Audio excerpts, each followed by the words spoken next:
What's up, everyone? Sandra Herrera and Lisa Carlin here for you to chat all things women's soccer today. Good morning, Sandra. I love doing these Wednesday shows with you, not just because we get to chat soccer and everything that's going on, but because I get to catch up with you, bud, my friend. How's it going today?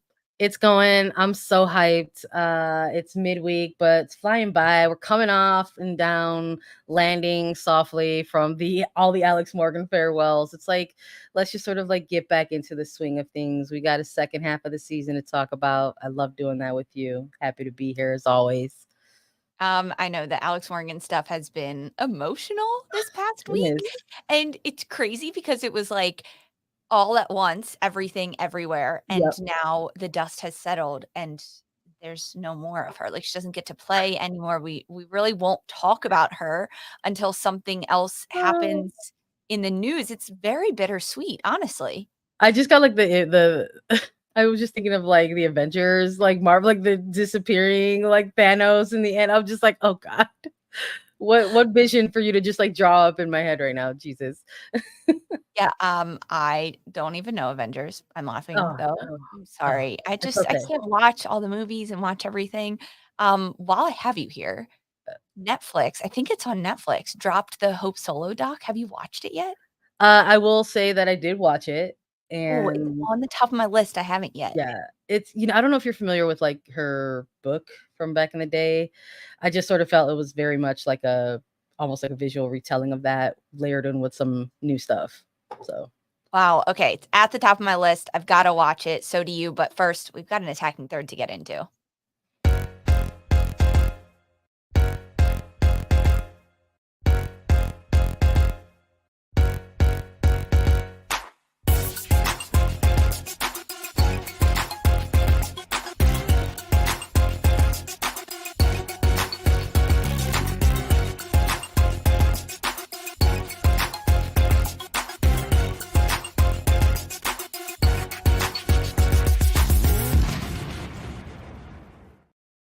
Hey,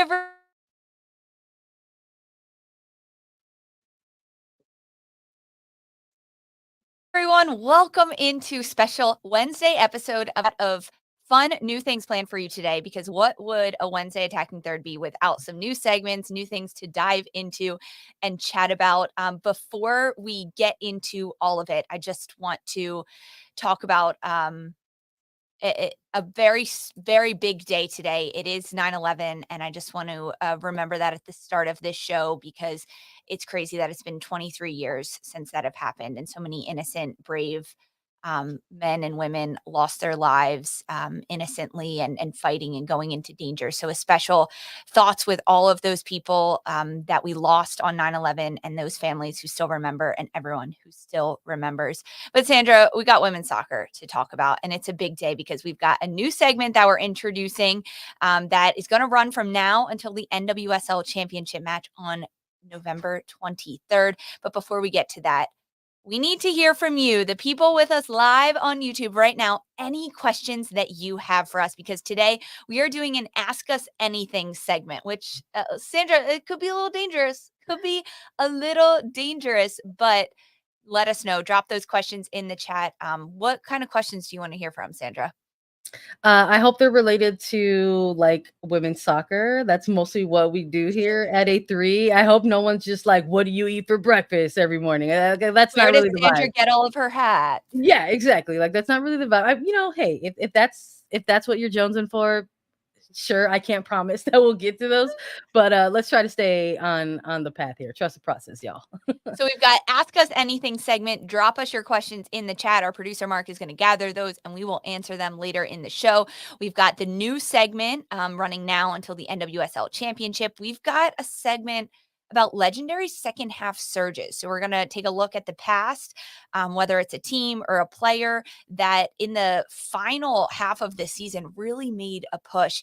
And then, of course, our In Case You Missed It segment, because we got to catch you up on all the things that have happened, because there definitely have been a lot. But Sandra, let's start with our brand new segment, Countdown to Kansas City. With just 11 weeks left before the NWSL Championship final that is set for November 23rd. It is on CBS, 8 p.m. Eastern. from CPKC Stadium in Kansas City, we thought that it would be fun to take a little trip down memory lane and recap all of the past NWSL champions along the way leading up to this year's final. So with 11 weeks left, there have been 10 previous champions in the NWSL, the first ever coming in 2013 in the inaugural NWSL season. Now, I know a lot of you are thinking, Lisa, that math is wrong, but it is only 10 championships and only Yeah. 10 champions because, lest we not forget, 2020, the COVID-19 pandemic, the championship in the regular season was replaced by the Challenge Cup and the Fall Series. Houston won the Challenge Cup. Portland Thorns won the Fall Series. So we're not talking about that year. We're talking full NWSL championships. Now we're starting in 2013. We're rewinding it, and we are starting with the inaugural NWSL championship. The champion, who they beat, how they got there, everything that goes into it. And Sandra, when we got this rundown, how much of the 2013 championship did you remember or know from stories versus how much did you have to look up, rewatch, and go back through to find? I'm not gonna front. I'm so thrilled for this segment and how we're gonna roll it out over the course of the next 10 weeks. Shout out to our producer Mark. I love this. I thought this is his brainchild. Great one to sort of have some fun with and kind of like enlighten some folks along the way. And I was really excited because it's like I knew we were gonna start with that 2013 championship.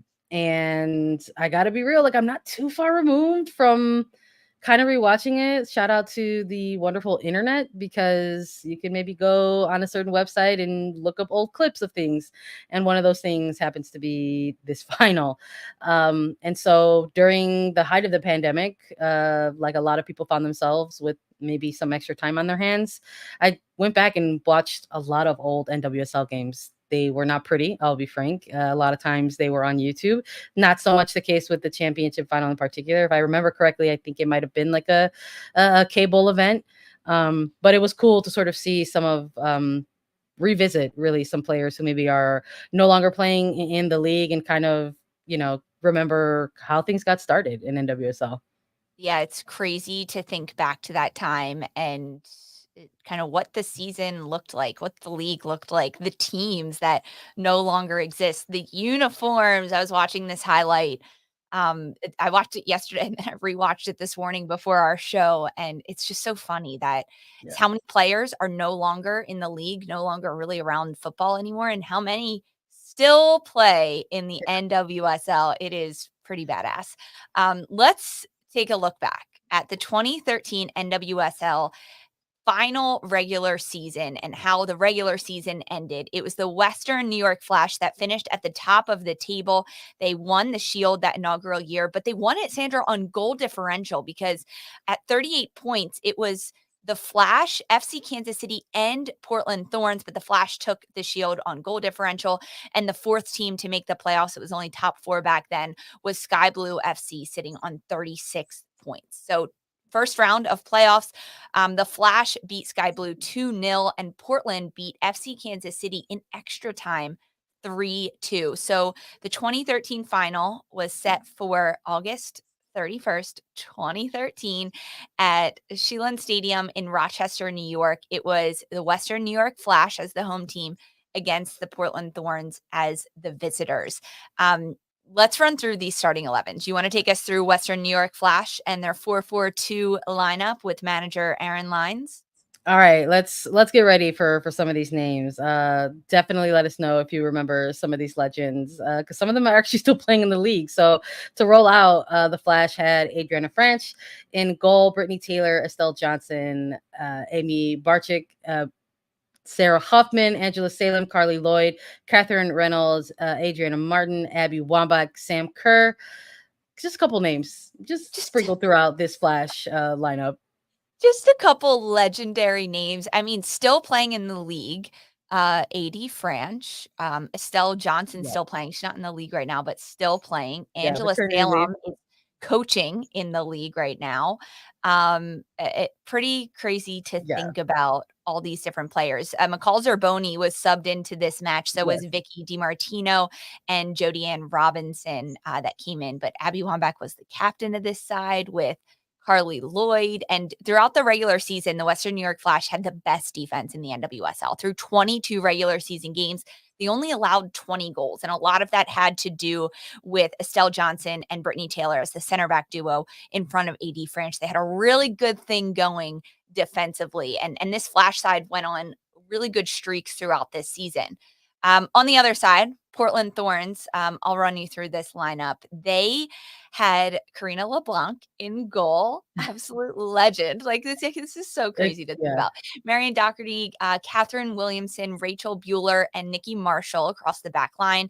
Angie Kerr, Ali Long, and Mana Shim. Tobin Heath, Danielle Foxhoven, and Christine Sinclair as the captain and the 9 for this final team. The manager, Sandra, get this, Cindy Parlow-Cone, who is now with U.S. Soccer, former player. But one of the biggest things about this championship match when the Portland Thorns dropped their lineup is that Tobin Heath would be starting and Alex Morgan was available off the bench. Now, Alex Morgan hadn't played a game since August 7th this season. And remember, it's August 31st for the championship because Morgan suffered a sprained MCL in her knee. So the fact that Alex Morgan was on the bench and available to come in as a sub was really huge for Portland and made fans very excited for this match. Sandra, when you think about the Thorns starting lineup, some of the players that did come in, Courtney Wetzel, Tina Ellerson, and Alex Morgan, which names stand out to you from this Thorns roster? I think honestly, for the Thorns roster, for the players who didn't come in, I'm looking at maybe Tiffany Weimer. I think that's a name that folks may not remember or might not be super familiar with. I think of players, who alongside all of these high profile players, whether they were an Alex Morgan or Tobin Heath or Christine Sinclair, who helped kind of sustain the league. We've done a lot of celebrating of Alex Morgan recently and about the fact that she has utilized her platform throughout her time during club play to make sure that she was a good teammate, good person, trying to be supportive in that aspect. And yes, there is no NWSL without the buy-in from really marquee players. But there's also no NWSL without players who also take a leap of faith and try to navigate a pro career. And I think about players like that. So it's wild to think about maybe even some of these names on this list, Lisa, for the starting lineup specifically, who kind of became like really iconic Thorns players, but eventually left along the way. Like Karina LeBlanc plays for this Thorns team, but ends up getting traded to Chicago like shortly after that. And Ali Long plays a long time with the Thorn as well, but ends up going to Seattle for a little bit, like a rival team, and then ends up playing for, Gotham and the East Coast. Like it's just wild to think about some of the trajectory of these careers. And Karina LeBlanc makes her way back to Portland in her professional managerial careers, right? She's now the current sitting Portland Thorns GM. So, okay, throughout this game, go watch these highlights on YouTube, by the way. NWSL has them there. But I whipped out my NWSL Almanac by the keeper. Shout out Jen Cooper, who does all the stats. She is an encyclopedia of NWSL facts. And I am lucky enough to have a couple editions of her NWSL Almanac that has all the history of the NWSL. So I was flipping through that to find some good nuggets and things like that. So thank you, Jen. But throughout this game, in the opening 25 minutes, Western New York Flash dominated. They looked so good, right? With Kerr, with Lloyd, they were creating chances. They had good opportunities. It really interesting opportunities that Karina LeBlanc had to make some huge saves. However, in the 40th minute, Portland Thorns get a set piece that is about 25 yards out. Tobin Heath lines up over it. It's an absolute bullet. It basically rips the back of the net wide open, and Portland take the lead 1-0. In the second half, things got really interesting for Portland because Abby Wambach was causing a lot of trouble for Portland's defense. And Kat Williamson ends up getting a yellow card against Abby Wambach for tugging her down, and Wambach doesn't take it. She makes this like dirty look at the camera. Then about 5 minutes later, Williamson gets another yellow, her second yellow in about 5 minutes, both against Abby Wambach. So in the 56th minute, Portland is now down to 10 players. And again, Western New York Flash just dominate the next 25, 30 minutes of the match. Alex Morgan gets subbed on for Portland Thorns, and the chances are far and few between for Portland. Western New York Flash is just absolutely knocking on the door, and it's Karina LeBlanc, who's doing a lot defensively, along with the center backs, because Portland has to shift their formation. They're playing down a player.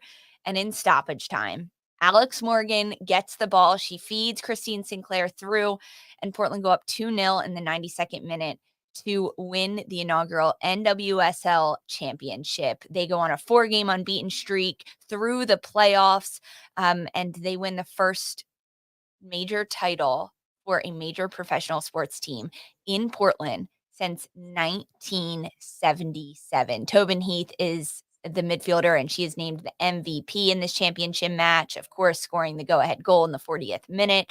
Throughout the regular season, Portland and the Flash had played each other a number of times, and this was Portland's first win over the Flash. And they do it down a player, Sandra. Yeah. It gives me I love chills. it. I love it. I'm listening to you rattling everything off, and I'm just like, yes, that was the energy. And this is like, I love that we're doing these segments moving forward, Lisa, because this is where maybe some folks are getting introduced to what we refer to as like some NWSL lore a little bit. We love like rivalries that happen organically, right? And believe it or not, sometimes they happen through playoffs. And when you think about how the playoffs look back in the day for NWSL, they were short, they were small, it's just top 4 teams, semifinal round, and then you get a championship final.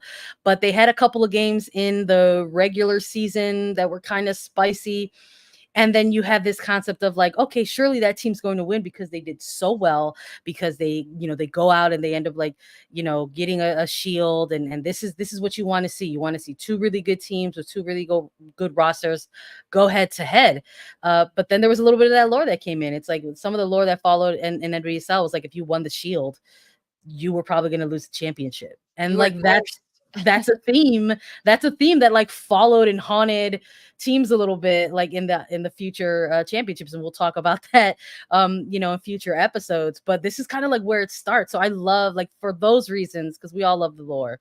I'm happy that we're doing this as well, because we're kind of seeing some of the very early stages of those things getting introduced.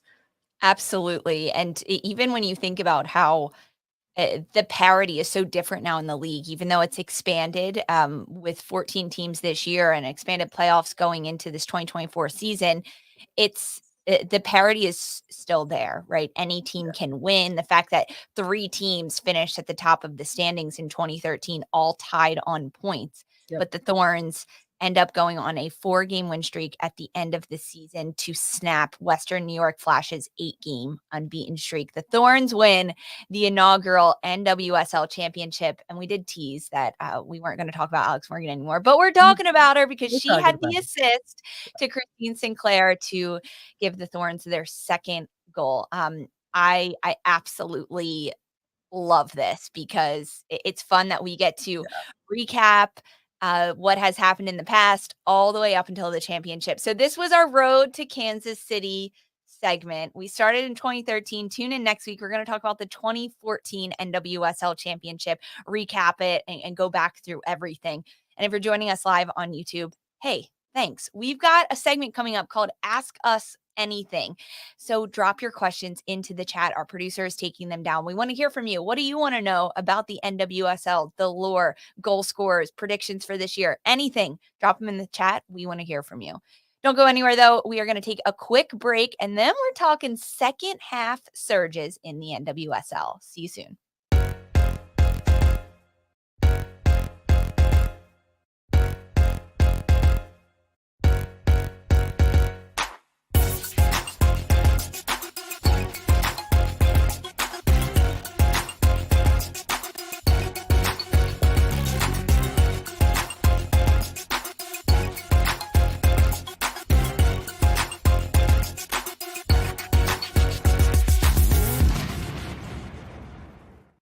Welcome back to Attacking Third. Sandra and Lisa chatting with you about second half surges. We are 7 matches left in the NWSL season, Sandra. The playoff push is absolutely on, and this is an opportunity for teams, for players, for individuals to kick it into another gear. and make a run through the playoffs and get a chance at winning the Shield and the NWSL championship. And we've seen this happen in the past. It is not outlandish to say that a team that is sitting well outside the playoff position right now can't make it into the playoffs and win the NWSL championship. And it got us thinking, historically, there have been some pretty big second half surges that have really changed the course of the second half of the regular season and the NWSL playoffs, impacting who wins the Shield and the championship. So I want to know from you, bud, second half surges, what stands out to you? This is, again, we're coming off of a segment where we're just chatting about NWSL championships, and maybe there was some league lore that was introduced in those early championship days. But I would also argue that some of what we're talking about when it comes to second half surges is also included in that lore as well. It's become a part of like NWSL culture almost, to maybe sort of have certain teams out there claim that as part of their identity, saying, hey, we know we're a second half of the season team. We're going to make a run. I remember in earlier days of NWSL that was maybe sort of the framing, that when it came down to running a table, having that grind of a long season, maybe you block off that 4 to 6 weeks knowing that things are really going to get shaken up, that it'll come down to that particular window of games. So for me, it's not surprising that we're maybe getting introduced to that in a new way, where now there's going to be 8 teams potentially in the postseason. As long as you get one of those 7 or 8 seeds, you find yourself as a postseason team. So that's shaking up things even more. So I'm looking forward to seeing who's going to get 7 and 8, because I don't know at this point. It seems to fluctuate week in and week out now since we've been back into the second half of this season. I don't want to bring up old news, but I got to ask you how you're feeling about Angel City, Lisa, because they're Sandra, coming off of a tough win. Sandra, Tell me, stop.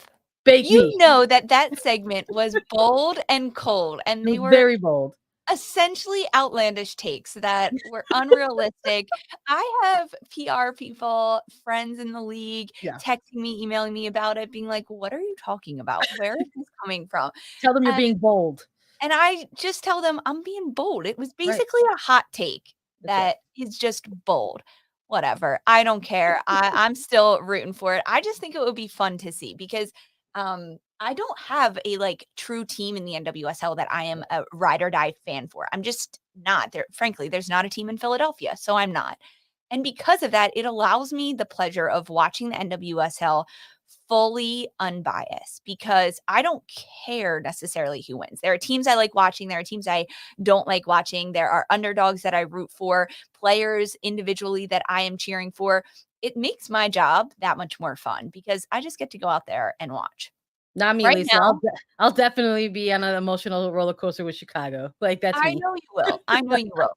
So right now in the NWSL standings, through 19 matches played, Orlando is first, Washington Spirit, Kansas City third, fourth Gotham, fifth North Carolina, sixth Portland, seventh Bay FC, and eighth Chicago.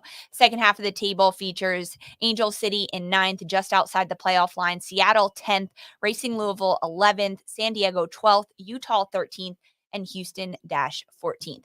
When you think back historically, Sandra, about some of the second half surges that have happened in the past, which ones stand out to you? I mean, I hate to go so recent, but Seattle Reign is massive. They had a wild 2021 season. I mean, shifts in coaching changes, Laura Harvey eventually getting into back into the league post Tokyo Olympics, and then essentially just running the table and winning the shield. It's wild to think about. But we're talking about teams that we do care about, and you say that you get to watch everyone neutrally. But I gotta shout out the 2019 Chicago Red Stars as well.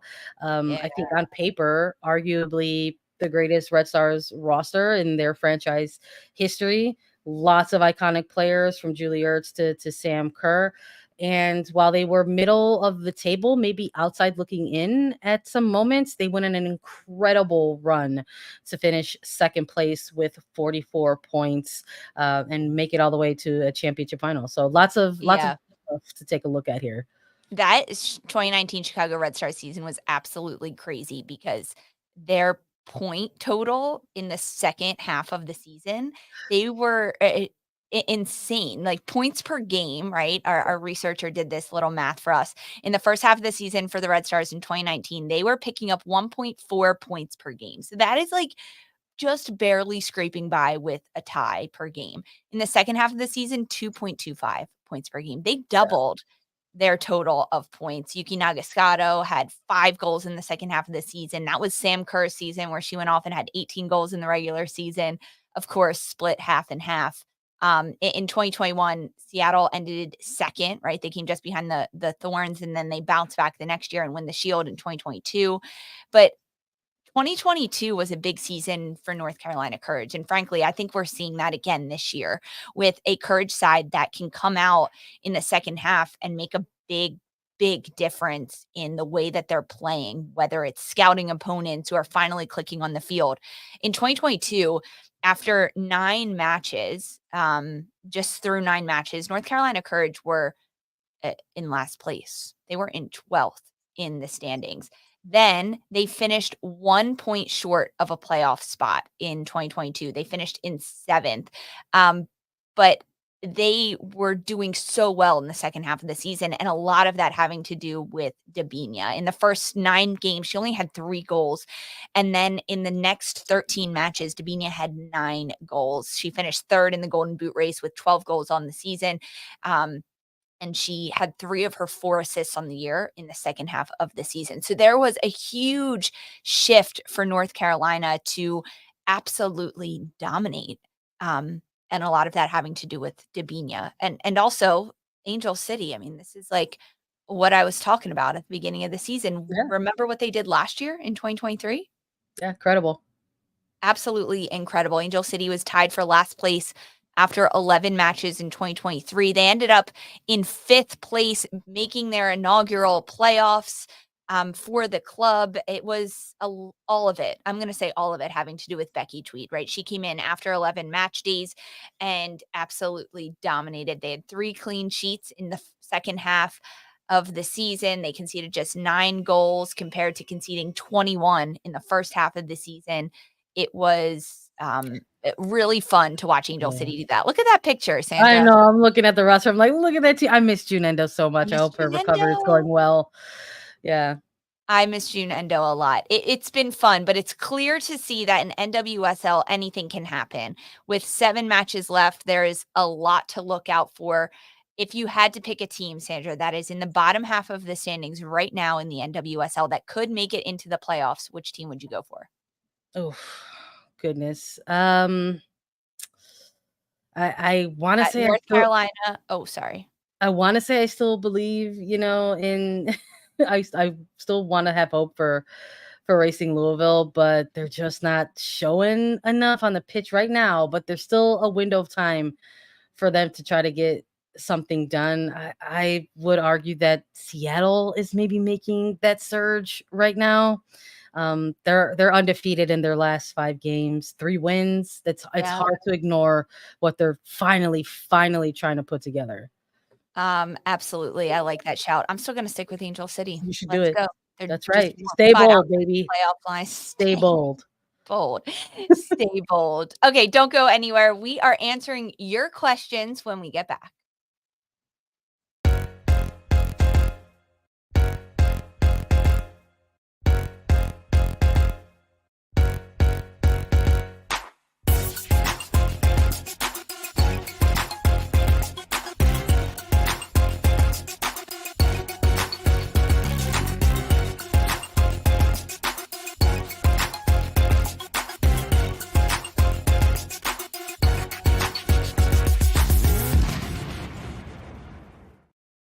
Hey, Attacking Third, welcome back alongside Sandra. I'm Lisa. We have been asking you for your questions on social media at Attacking Third on Twitter and Instagram and live on YouTube if you've dropped them in the comments, and the chat. Thank you, thank you, thank you. If you have questions for us, let us know at Attacking Third on socials, and ask us, because we're here to answer them this segment, Sandra. Let's hope they're all about soccer and not all about your hats and the kits that we get to wear. Question number 1. If you could start your own team, what current player would you want to build your team around? Oh my goodness. I love stuff like this. Literally any of triple espresso, if I'm being frank. And just because I get to watch her up close pretty often, I'm gonna go with Mallory Swanson. Yeah, I love that pick. That's a good one. For me, it's all about the engine of the team is where you build around. And to me, that's the defensive midi, the 6 position. You have to have someone that can play defense really well, can be an organizer, can be a leader on the pitch, but can also kickstart the attack if and when needed. I'm thinking logically as a GM over here, and I'm going to go with Sam Coffey. She can do everything on both sides of the ball. I'm putting her as my marquee signing for my own team that we are starting. Question number 2. Who wins this weekend's rematch between the Kansas City Current and the Orlando Pride?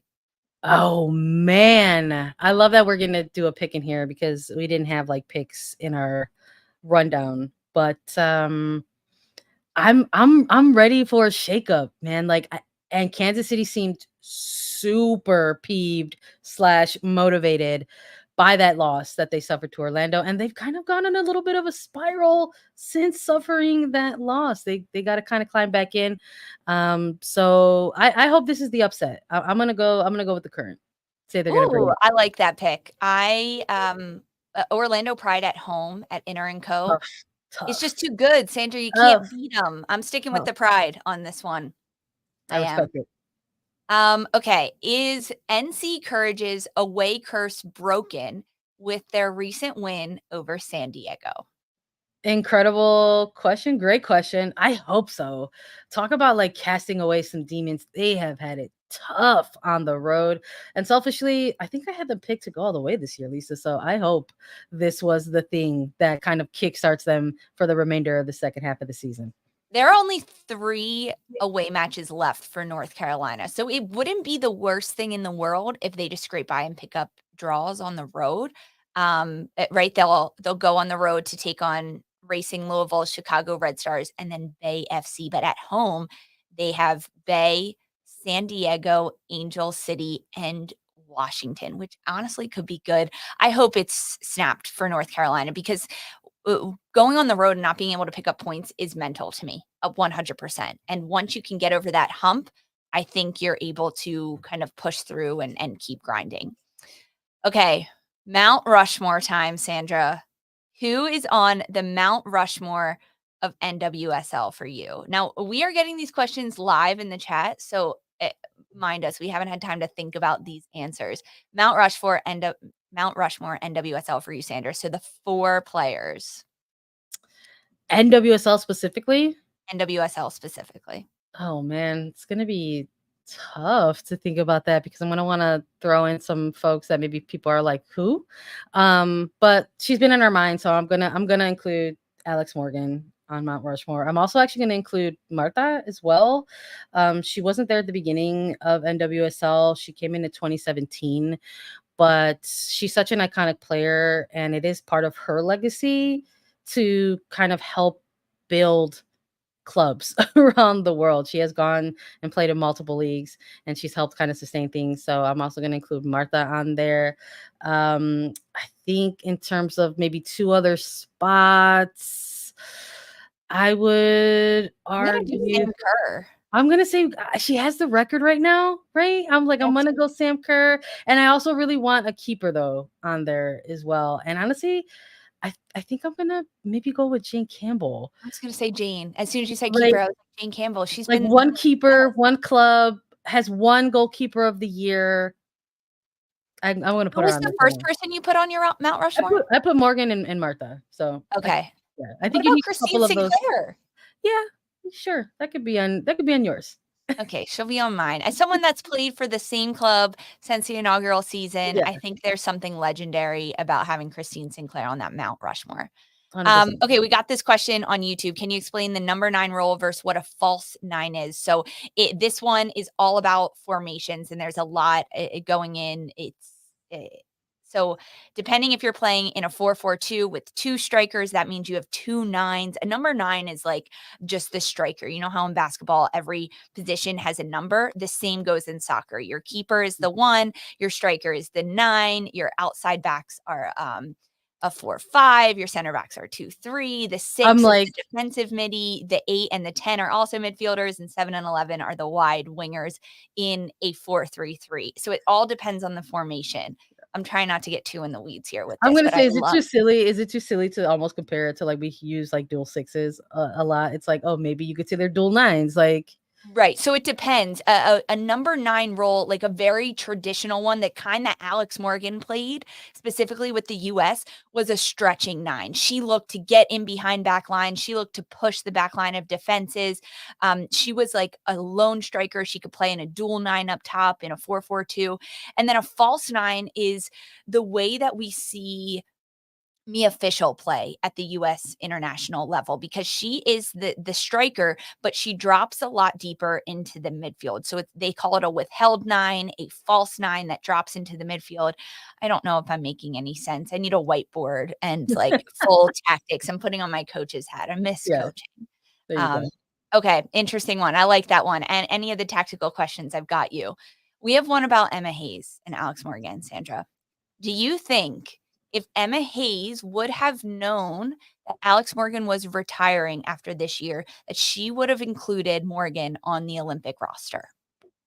No, no, I do not. I just think that, we've talked so much about this. We've said repeatedly that Emma Hayes was hired to take this program to into new heights, but also maybe a little bit of a different direction that includes not necessarily redefining the culture, but maybe integrating some things that people aren't used to. And one of those things is making bold decisions, maybe really hard decisions. And I don't know if there was maybe a harder decision for coach and player to kind of go through that conversation. You're talking about someone who was the face of the program for a decade.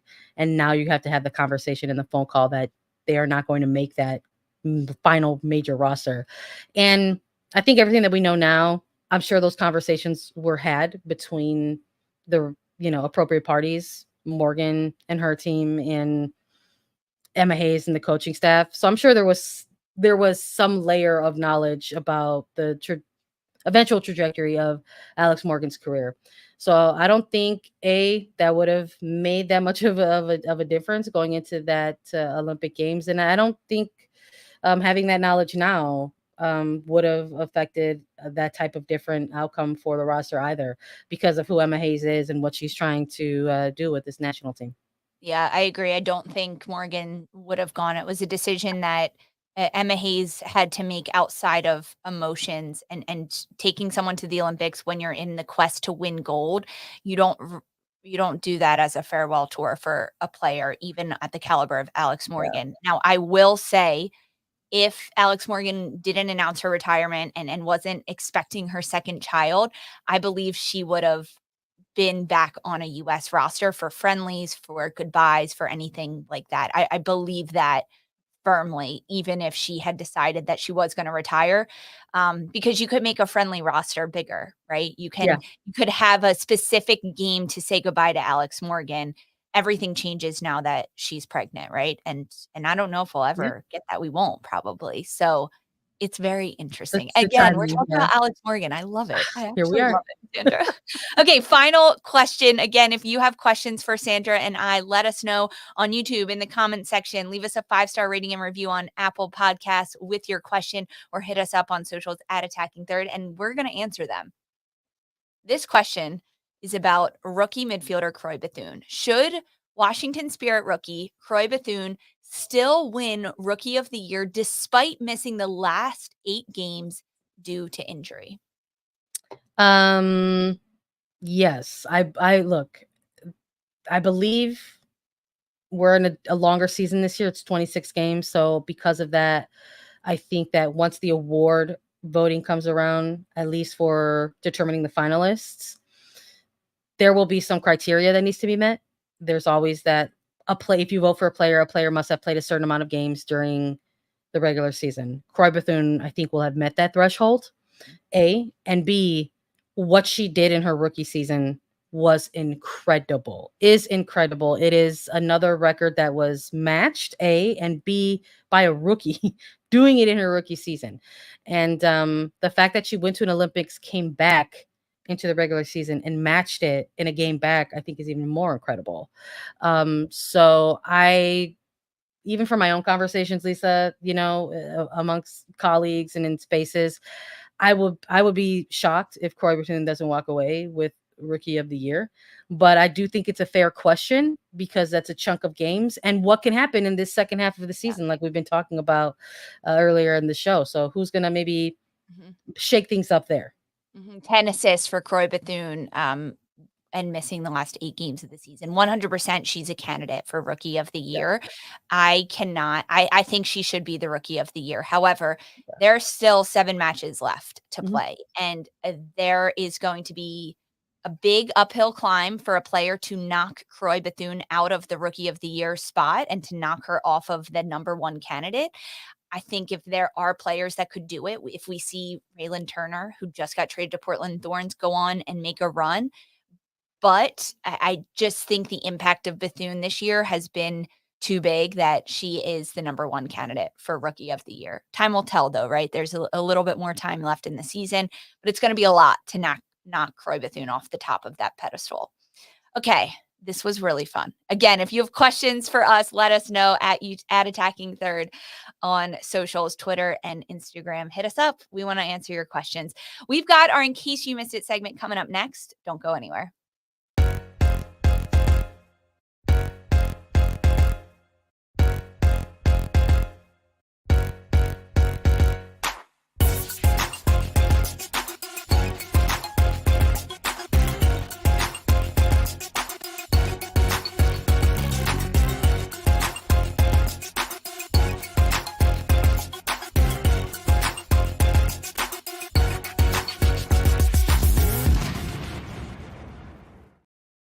Welcome back to Attacking Third alongside Sandra. I'm Lisa. In case you missed it, there's been a lot that have happened. Some of the biggest news coming out from an NWSL General Manager survey conducted by ESPN. It was a one-on-one interview phone survey with general managers or other soccer equivalents of the highest ranking executives at some of these clubs from every single 14 NWSL teams throughout the late spring and the early summer of this year. It was all anonymous. It was about the draft, the CBA, U.S. Women's National Team, rule breaking, everything in the NWSL. It is very fascinating. We are going to talk a lot about it tomorrow in studio. But Sandra, when you read this article in the NWSL GM survey, what's the number 1 thing that stood out to you? I'm not gonna lie, Lisa. I was pretty reactive, when I read this column. Shout out to our colleague Jeff Kassouf at ESPN. And in my reaction, I kind of was fixated on these concepts of power dynamics, and I was disappointed because I'm like, wow, there are people in these positions who have learned maybe nothing, because some of the framing within this very good article was that the players have too much power. And that is just not only very harmful and dangerous kind of line of thinking, but for me also kind of lazy as well, if maybe those words are too harsh.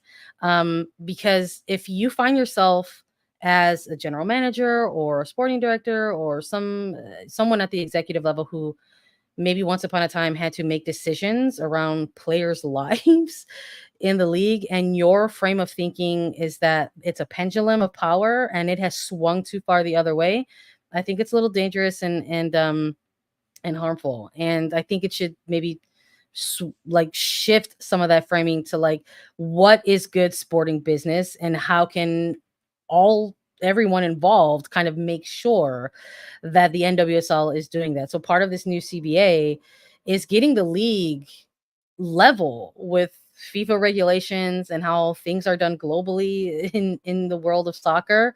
And maybe, just maybe, that also means that how business was typically done in NWSL is going to need to look a little different. And if, again, someone finds themselves in those roles or those positions and they feel ill-equipped or unprepared to handle that, then maybe that's not the position you should be in. Yeah, this article is very interesting. You make a good points about the players having power. Some of the other topics in this were salary cap. Is it too high? How many Yeah. teams should the league expand to? Some say 16 is where it should be capped at. Some say 30, trying to mimic the MLS. There's also questions about which teams are the hardest to do business with. Yeah. Utah and North Carolina each getting 3 votes for that one. And which teams are the easiest to do business with, Gotham winning that vote at 4 GMs opting out of that question. If NWSL teams follow the rules, if which players and not in the NWSL do GMs want to sign? So looking overseas, who they want to talk to. It's a very interesting article that gives, I think, interesting insight into what's going on in the leagues and in the minds of GMs. And frankly, Sandra, as you mentioned, how much they know and how much they don't know. We will talk about this a little bit more in studio tomorrow.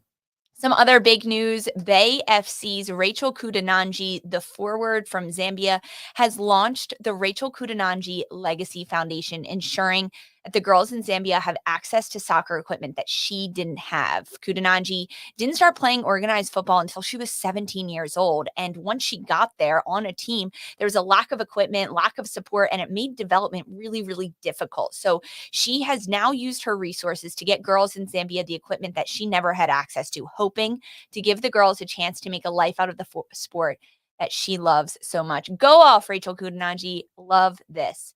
In U.S. Youth Women's World Cup action, it's the U20 Women's World Cup, and Ali Setnor, the rookie out of Utah Royals, scored her 10th career goal in the 52nd minute of the U.S.'s 7-0 defeat of Paraguay on Saturday. So the U.S. have finished second in their group behind Spain. They've now advanced to the round of 16, and tonight, U.S. U20 Youth Women's National Team face off against Mexico, 9 p.m. Eastern. Sandra, where do your alliances lie? I am nervous, but I'm going to stay bold, Lisa. I told you to stay bold. I'm going to stay bold. I had my bold statement, my bold wish that maybe this is the one where Mexico goes all the way. So I'm going to stick with them. But I have to absolutely shout out Ali Setnor. I love that we started this little topic with her. Croix Bethune, Rookie of the Year. We have to wonder if maybe Ali Setnor and Utah have a different start to the season if that conversation is a little bit more competitor. I love what she's been doing with the Royals. Love what she's been doing in the World Cup. Keep it up. Keep an eye on Ali Sentinel for Rookie of the Year watch as well in the NWSL. Some other big news. NWSL attendance is through the roof this year, and it has been record-breaking regular season attendance, 1.5 million fans, and this is only through 18 weeks. So if you've got an NWSL team in your market, buy tickets, go out to the matches. If you're on vacation, travel to one of these cities and go out to a game. Houston Dash and Michelle Alozie, the defender slash forward, she does it all. They've agreed to a 2-year contract extension. It does include a mutual option for the 2027 NWSL regular season. So Alozie is staying in Houston.